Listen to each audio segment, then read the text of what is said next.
नमस्कार। डॉक्टर संजीव भानावत के चैनल में आपका हार्दिक स्वागत, अभिनंदन।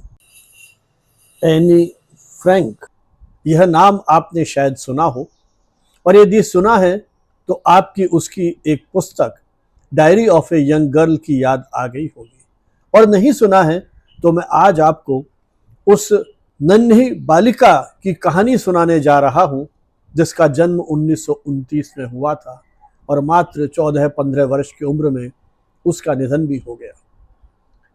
वो बच्ची जिसका समय खेलने कूदने का था, समय का चक्र ऐसा घूमता है कि वो हिटलर के तानाशाही शासन व्यवस्था की शिकार होती है।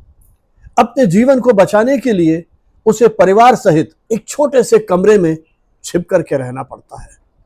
वहीं रह करके उसने 2 वर्ष तक अपनी डायरी लिखी। विधि का चक्र देखिए किस तरह से हिटलर ने गैस चैम्बर में बंद करके हजारों यहूदियों को मौत के घाट उतार दिया था। उसने जिस तरह से प्रताड़ित किया लोगों को, वो कहानियां आज भी रोंगटे खड़े कर देती है। एनी फ्रैंक को उसके माता पिता से अलग कर दिया गया।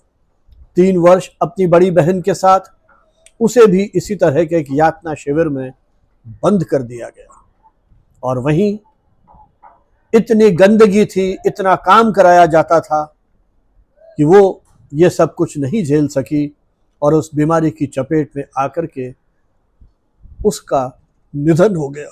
यहां जो बात मैं रेखांकित करना चाहता हूं वो है डायरी के बारे में। एनी फ्रैंक के पिताजी को वो डायरी मिलती है और वो उसे प्रकाशित करा देते हैं। एनी फ्रैंक ने जिस तरह से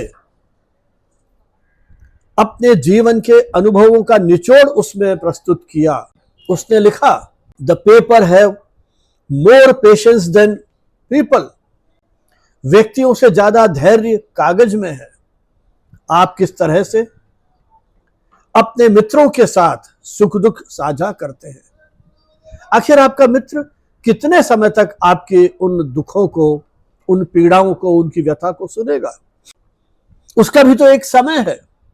लेकिन कागज अर्थात डायरी, आप घंटों बैठ के लिखते रहिए, अपने मन की भावनाओं को उसमें अभिव्यक्त कर दीजिए। एनी फ्रैंक ने भी यही किया। उस छोटी सी बच्ची की जो भावनाएं थी, वो जो संवेदनाएं थी, वो जब पुस्तक प्रकाशित होकर के आई तो लोग चकित रह गए।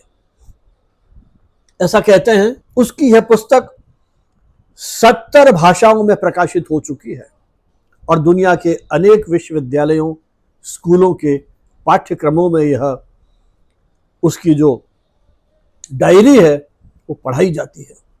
डायरी मनुष्य के अंतर्मन की खिड़की होती है। जहां शब्द कैद नहीं होते हैं, वहां संवेदनाएं अपने आप बोलती हैं। आज जब हम जीवन की हर संवेदना को, हर भावना को, हर एहसास को डिजिटल मीडिया पर साझा करने की कोशिश करते हैं, या यूं कहूं कि साझा करने का एक फैशन बन गया है, तब यह स्वाभाविक है कि डायरी लेखन की यह परंपरा धीरे धीरे विलुप्त होती जा रही है। डायरी केवल घटनाओं का विवरण मात्र नहीं है, वह तो हमारे विचारों का, हमारे जीवन मूल्यों का, हमारी भावनाओं का, हमारे एहसासों का, हमारे दृष्टिकोण का दर्पण होती है। डायरियां हमारे इतिहास की अमूल्य धरोहर है। डायरियां हमारे इतिहास के अमूल्य दस्तावेज हैं। अमृता प्रीतम की डायरियां उनकी कविताओं की तरह सहज संवेदनाओं पर आधारित है। उनका प्रवाह जब हम डायरी पढ़ते हैं तो लगता है उनकी कविताओं को कहीं अनुभूत कर पा रहे हैं। तो रविंद्रनाथ टैगोर, हालांकि उन्होंने बहुत ज्यादा डायरी नहीं लिखी, लेकिन अपनी यात्रा डायरियां उनकी बड़ी प्रसिद्ध हैं, और जब उनको आप पढ़ते हैं तो उसमें भी कहीं ना कहीं एक आध्यात्मिक जीवन का एहसास होता है।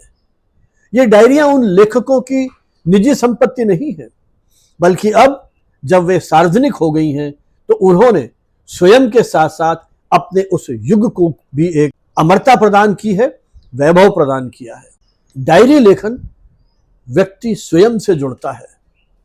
जब हम दिन भर के अपने अनुभवों को, दिन भर के अपने सोच को, दिन भर के अपने चिंतन को, दिन भर के अपने क्रियाकलापों को शब्द देने की कोशिश करते हैं, तो अंतर्मन जो हमारा है उसमें जो उलझने हैं, जो उठापटक चल रही है विचारों की, सोच की, वो कहीं सुलझने लगता है और हम सहज रूप से अपने आप को उन डायरियों के पन्ने पर व्यक्त कर देते हैं। यह आत्मसंवाद आत्मशुद्धि का साधन बन जाता है। गांधी जी ने स्वीकार किया था कि वे डायरी लिखे बिना अपना दिन पूरा नहीं मानते थे, क्योंकि यह उन्हें स्वयं का मूल्यांकन करने का अवसर देती है।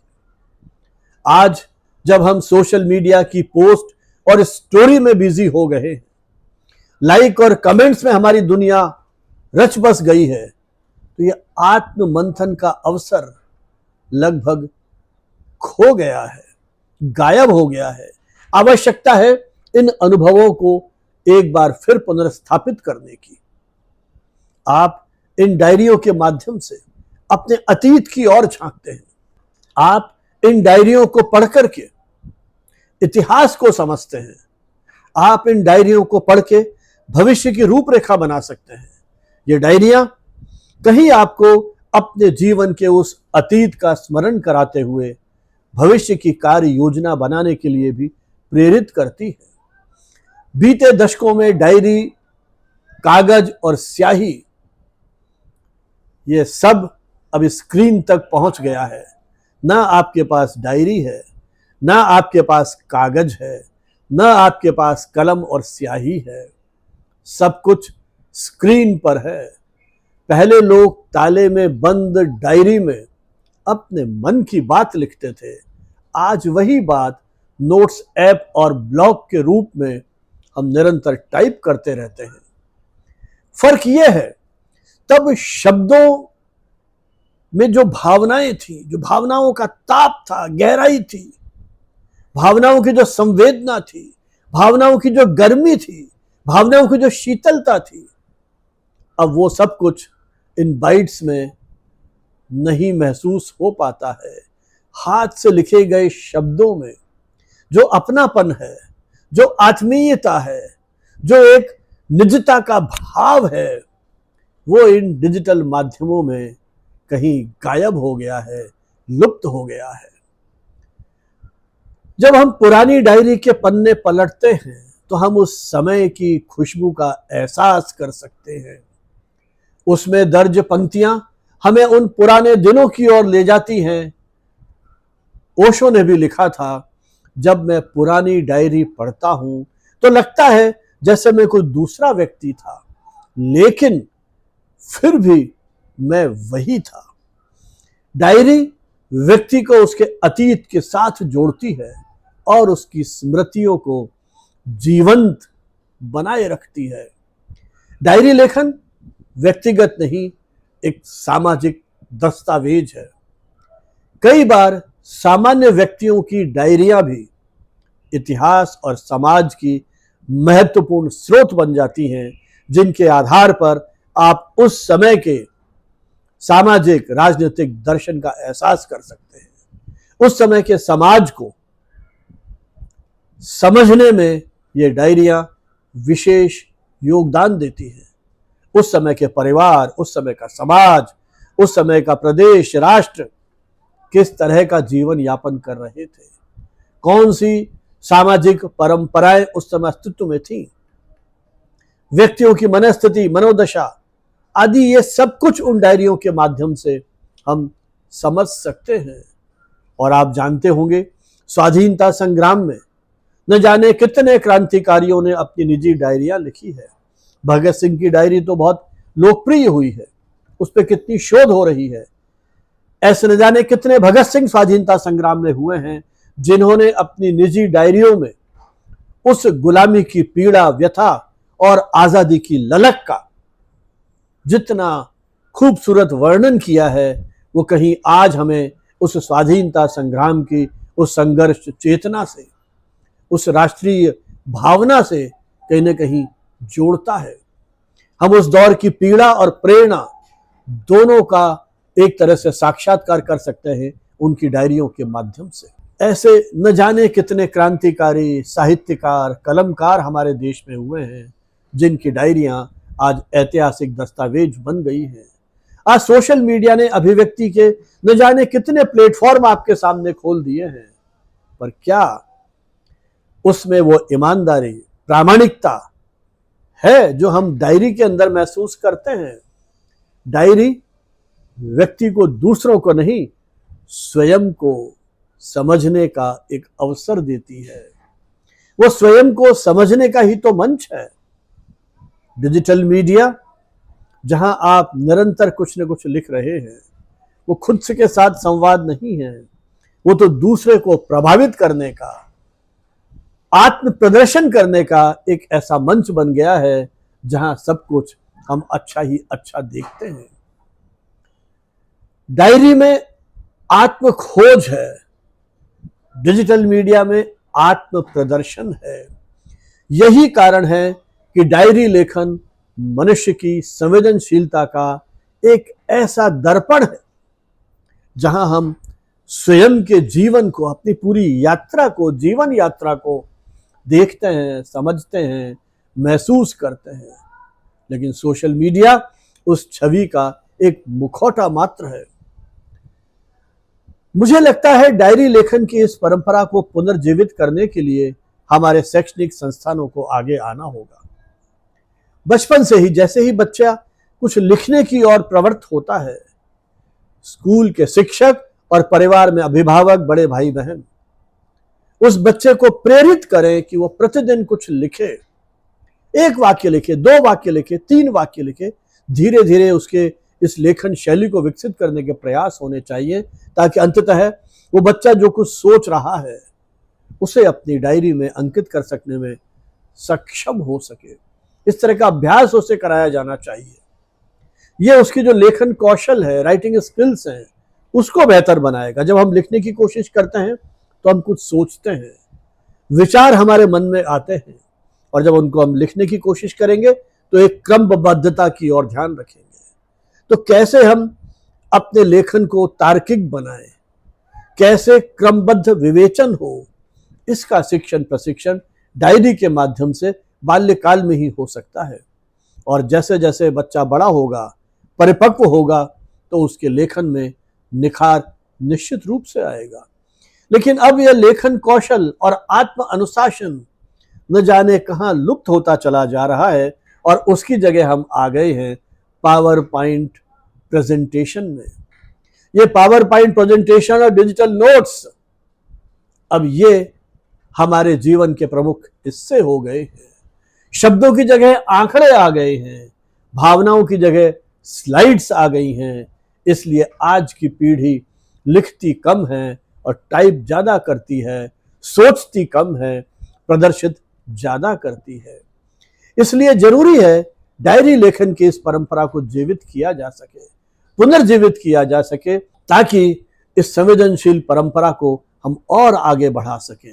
भले ही तकनीक ने कलम को कीबोर्ड में बदल दिया है, लेकिन मन की भावनाएं, मन का उत्साह, मन की उमंग, उल्लास, पीड़ा, व्यथा, वो सब कुछ तो वही है। अपने अनुसार हम इन चीजों को महसूस तो कर रहे हैं, लेकिन हम ईमानदारी से अपने विचार, भावनाएं और अनुभव कहां लिखें, कैसे लिखें, एक क्षण के लिए स्वीकार कर ले हम डिजिटल माध्यम, जो नई तकनीक है उसे अपनाना पड़ेगा। डिजिटल माध्यम से ही लिखने की कोशिश करें अपने व्यक्तिगत स्तर पर, क्योंकि ये डायरियां, ये लेखन आपको अपने समय का एहसास कराता है। आप अपने समय के साथ संवाद करते हैं। ये लिखना केवल शब्दों का अभ्यास नहीं है, ये तो अपनी आत्मा के साथ संवाद है जो हमको भीतर से जोड़ता है, हमें सच्चा, प्रामाणिक और संवेदनशील बनाता है। जब कोई व्यक्ति डायरी लिखता है तो वह अपने साथ अपने समय को भी उसमें अंकित करता चला जाता है, समय को भी उसमें दर्ज कर लेता है, और यदि हम चाहते हैं हमारी भावनाएं, ईमानदारी और आत्मचिंतन हमारे इस समाज में जीवित रहे, तो हमें डायरी लेखन को जीवन का हिस्सा बनाना होगा, क्योंकि डायरी सिर्फ कागज नहीं, मानव मन का दर्पण है। डायरी एक मानसिक स्वास्थ्य की भी आवश्यक खुराक है। जैसे हम शारीरिक दृष्टि से सक्षम होना चाहते हैं और उसके लिए योगा और जिम और आदि अनेक तरह के प्रयोग करते हैं, वैसे ही मानसिक स्वास्थ्य के लिए खूब पढ़ना और लिखना ये भी आवश्यक है।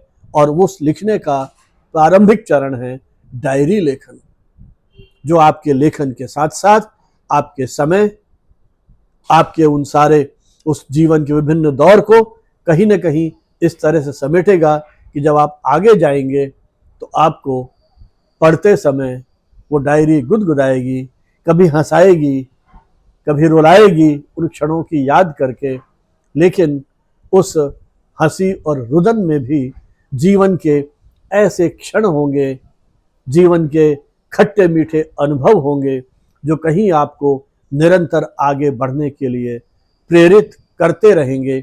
इन्हीं शब्दों के साथ आपकी बहुत बहुत शुभकामनाएं, बधाई। जय हिंद, जय भारत।